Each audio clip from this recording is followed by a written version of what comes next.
En otro tema, y bueno, por ahí vamos poniendo todos estos temas sobre la mesa de diálogo, Sofía escribe en su columna, parece que es en el Universal,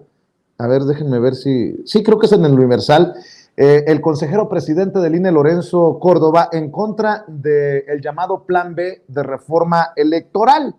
porque él dice que hay peligro en que decidan las mayorías. Se suma a esta estrategia ya anunciada desde el PAN por el propio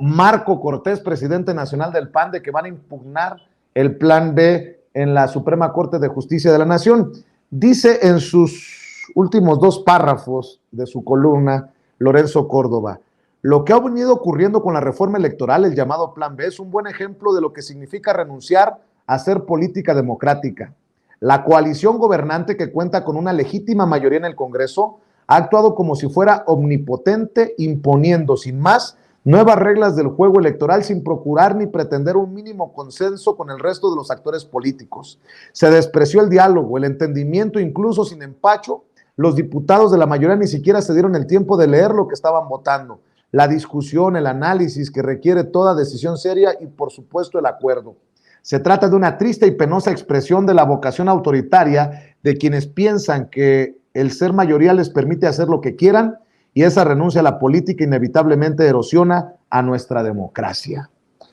Pues si leo bien, bueno, yo qué puedo decir, mi querida Sofía, el que sabe es Lorenzo Córdoba, nótese mi sarcasmo, un hombre imparcial, un hombre honesto, un hombre probo, un gran académico de la UNAM, al que le están apartando su lugarcito, por cierto, la UNAM, muy legal y democráticamente para cuando el señor decida regresar a las aulas. Pero bueno, si las mayorías no deciden, lo que quieren estos es que la minoría política, las élites políticas decidan sobre la mayoría de los ciudadanos. Bueno, me lleva la que me trajo, decía mi nana, que en paz descanse, mi querida Sofía. ¿Qué piensas de eso? Bueno, lo primero es que me parece muy risible que quien es ahora el encargado de la democracia a nivel, bueno, del Instituto de Democracia a nivel nacional, esté en contra de las mayorías, ¿no? Uno de las cosas de las luchas sociales más importantes de nuestro país es que se respete pues la voluntad popular y sobre todo este mecanismo de democracia en el que pues sí, las mayorías van a tomar ciertas decisiones, ¿no? Y a mí me parece muy interesante que utilice este argumento en el que se habla pues de las minorías y el de no dejar detrás a las minorías, considerando, por ejemplo, en ciertos grupos poblacionales que puede haber minorías que deben de ser respetadas, por ejemplo, en derechos humanos o en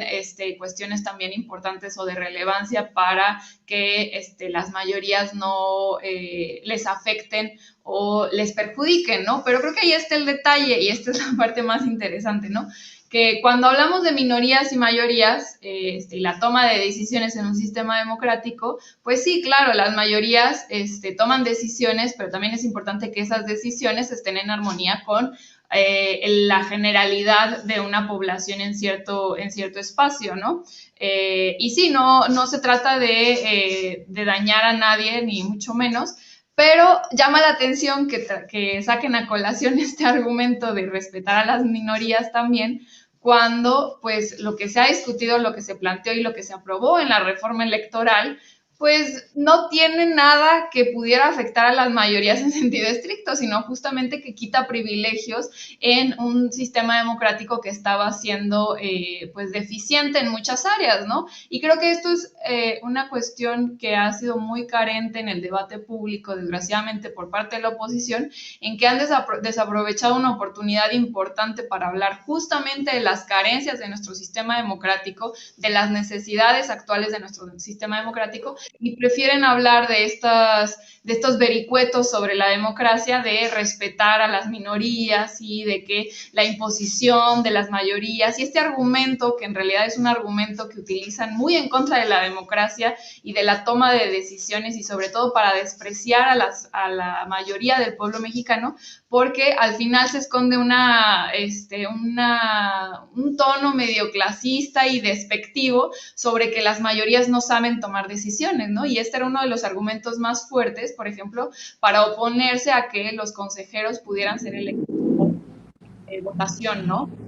Porque, pues, bueno, podía saber el pueblo de estas cuestiones tan técnicas y tan especializadas que necesitan los consejeros electorales, ¿no? Y es muy triste porque, pues, al final del día, el mecanismo que se proponía en la reforma electoral no era solamente el de una mera elección, sino también varios procesos más para asegurar que las personas que se fueran a proponer estuvieran preparadas, pero creo que se perdió en la conversación todos estos detalles importantes y valiosos para mejorar nuestro sistema democrático, y ahora pues realmente parece que estamos discutiendo si es válido que las mayorías tomen decisiones o no, ¿no? Y de alguna forma quieren que las minorías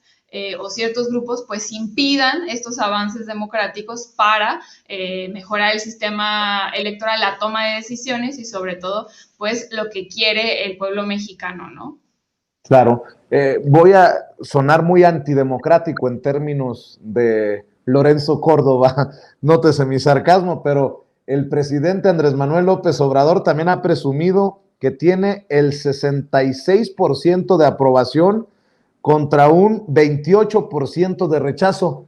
¿Qué tirano tan más extraño el que tenemos en México? Nótese todo el sarcasmo del mundo luego de que hayan mencionado o reconocido a Andrés Manuel López Obrador en este Index on Censorship como el tirano del 2022. Mi